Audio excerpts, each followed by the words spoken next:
It's been quite a few days since I last updated my Cosmere reading vlog, so let's get on that. I am now on page 250 of the Well of Ascension. It's still at that sort of slow first act type of progression. I'm realising now why we had all of those scenes between Vin and Orisa, the Kandra, because there's now an enemy Kandra that has infiltrated their crew, but they haven't found out yet who it is. What I fundamentally don't get is that they have the skeleton of the person that the enemy Kandra has digested. So, assuming that everyone in their crew are different heights and sizes, you could just compare the bones from the skeleton to the crew members to like figure out based on size who it was. Like, is that not? I feel like you don't have to be Poirot to make that kind of conjecture.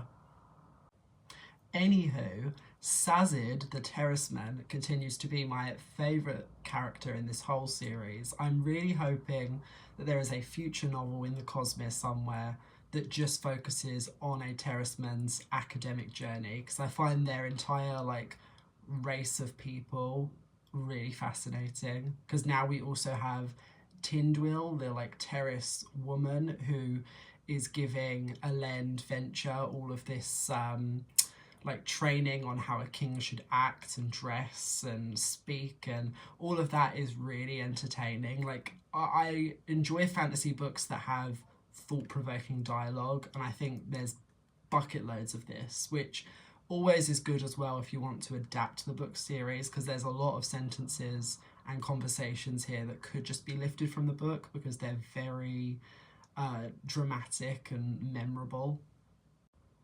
Oh, and we also found out that the Watcher, the Mistborn that Vin keeps dueling with, his name is Zane. He's Elend's half brother. I'm very worried that they're setting up some kind of love triangle where Vin is going to have to choose between the two half brothers which one she wants to be with, because we're seeing like the beginning of a rift between her and Elend, where he doesn't seem to appreciate her like wanting to be free as like a Mistborn and to just being like the mist. And so Zane, who also has that background, has that connection with her. I don't know, it's not fleshed out in the best way so far. Like Zane's psychosis as well was also very heavy handed. Like he just started like self-harming, and there was no like, it was so abrupt. I was like, oh, okay.